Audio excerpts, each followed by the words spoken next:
वंदे मातरम। नमस्कार, जय श्री राम। आज तारीख हो रही है 17 जून और कल हो रही है 18 जून। और आप हम सबको पता है 18 जून हमारे लिए कितने कितने कितने कितनी अधिक महत्वपूर्ण है। दिशा सालियान का केस, पहले तो पुलिस ने सब क्लोजर रिपोर्ट लगा दी थी। उसके बाद 30 अप्रैल को यह हीरिंग पर आया हाई कोर्ट में सीधा। सतीश सालियान जी जो उसके पिताजी हैं, जो बिटिया के एकमात्र उम्मीद की किरण हैं, दिशा सालियान, आप हम सब उसके बारे में निरंतर बोलते रहे हैं कि दुष्टों के द्वारा उसका रेप और मर्डर हुआ। पुलिस ने उद्धव सरकार के दबाव में आदित्य ठाकरे को बचाने के लिए इस केस को, रेप और मर्डर को सुसाइड में तब्दील किया और पिताजी को मजबूर किया ये मानने के लिए कि आप भी मान लो कि उसने सुसाइड किया है, रेप मर्डर की बात नहीं बोलना। पिताजी भी क्योंकि गरीब आदमी है, दबाव में आकर के, और ये उन्होंने भी पुलिस में सार्वजनिक रूप से पत्रकारों को सब जगह बोला कि मेरी बेटी को बदनाम मत करो, उसने आत्महत्या, शराब के नशे में वो गिर के उसने ऐसा ऐसा कर लिया, लेकिन उसके साथ रेप और मर्डर नहीं हुआ। किशोरी पेडनेकर जो मुंबई महानगर पालिका की महापौर रही हैं, वो निरंतर उसके घर जाकर के दबाव देती रही, दिशा के माता पिता पर दबाव लगाया और मजबूर किया।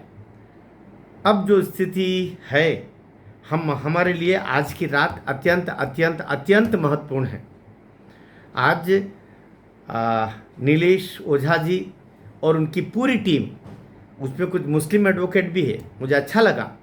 यह केस हिंदू मुसलमान का नहीं है, हिंदू बिटिया के लिए कई मुस्लिम एडवोकेट भी सक्रिय हैं और वो भी इसमें लड़ रहे हैं और दसियों की संख्या में एक टीम काम कर रही है। कल ये पूरी टीम माननीय उच्च न्यायालय मुंबई में न्यायमूर्ति कोतवाल जी की बेंच के सम्मुख खड़ी होगी और कल जो 1 महीना 18 दिन के बाद में केस की हीरिंग है और बड़ी महत्वपूर्ण हीरिंग है, जिसमें माननीय उच्च न्यायालय मुंबई के द्वारा जो महाराष्ट्र पुलिस को नई एसआईटी गठन करने के साथ में वो जो पिटीशन है 600-700 पेज की, सतीश सालियान जी द्वारा मुंबई हाई कोर्ट में रखी गई, पूरी की पूरी पिटीशन पर बिंदुवार महाराष्ट्र पुलिस को जवाब देना है, जिसमें दिशा सालियान का वहाँ पर रोहन राय के द्वारा लाया जाना फ्लैट पर, उसमें आदित्य ठाकरे का आना, पार्टी होना, इस लड़की के साथ में रेप होना, फिर इसका मर्डर होना,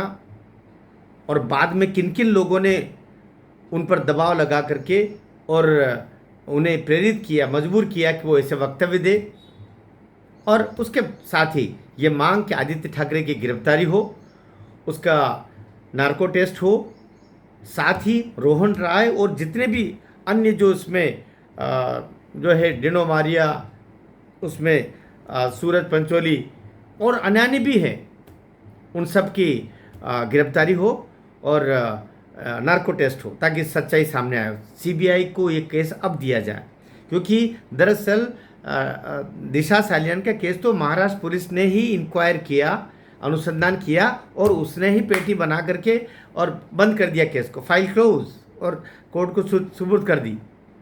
हाई कोर्ट में तो केस अब आया है और सीबीआई ने तो अभी इस केस में हाथ ही नहीं डाला है। इसलिए सतीश सालियान कह रहे हैं अब कि इसको सीबीआई को अब दिया जाए, क्योंकि उस समय उद्धव ठाकरे की सरकार, आदित्य ठाकरे खुद उसमें कैबिनेट मिनिस्टर, कौन उनके खिलाफ जाता?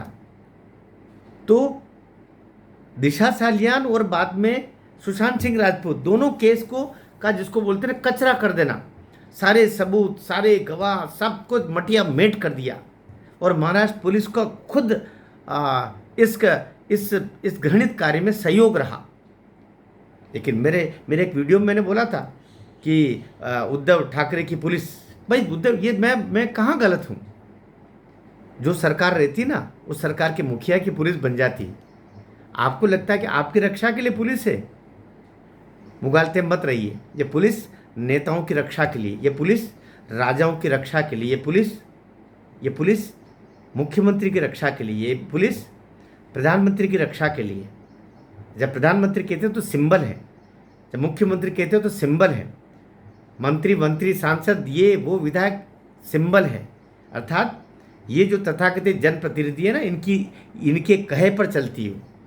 आपको लगता है कि वो संविधान की रक्षा के लिए, संविधान की रक्षा के लिए तो है, मुखौटा वही है। अगर केवल संविधान की रक्षा केवल जजेस के निर्देशों का पालन करने वाली होती है तो एक एक हाई कोर्ट और सुप्रीम कोर्ट को अपने अपने ऑर्डर को मनवाने के लिए दसियों बार कहना नहीं पड़ता, वो विषयांतर होगा। तो अब फैसले की घड़ी है। मेरा आप सबसे निवेदन है, जागृत हो जाइए। देवेंद्र फडणवीस जी, आपके लिए भी परीक्षा की घड़ी है। अमित शाह जी, ये आपके लिए भी परीक्षा की घड़ी है।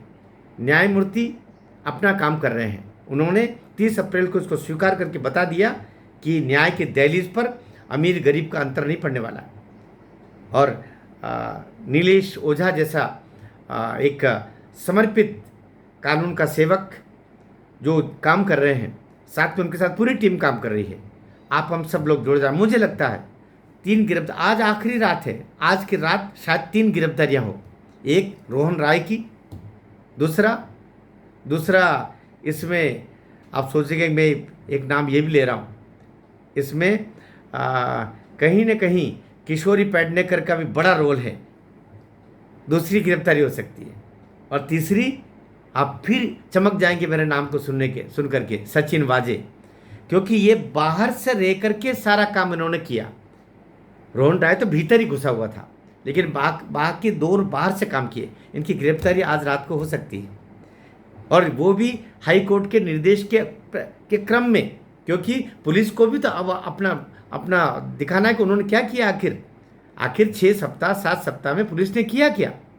ये होगा, हम उम्मीद भी कर रहे हैं, क्योंकि तभी जाकर के कल पुलिस, महाराष्ट्र पुलिस SIT जो इस निमित्त बनी है, वो हाई कोर्ट को अपना मुंह दिखा पाएगी।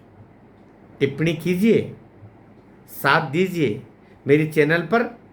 मैं वो नहीं बताता कि इतना पैसा डालो, आप इस खाते में डालो, और वो जो पेमेंट का वो जो चिन्ह होता मैं नहीं देता भाई। मुझे ये काम करना भी नहीं, मैं उस काम के लिए तो ये मेरी चैनल है ही नहीं। लेकिन अधिक से अधिक लोगों तक ये बात जाए, लोग जागृत हो, लोगों के भीतर सत्य के प्रति लड़ने की हिम्मत आए, उसके लिए चाहिए। भारत माता की जय।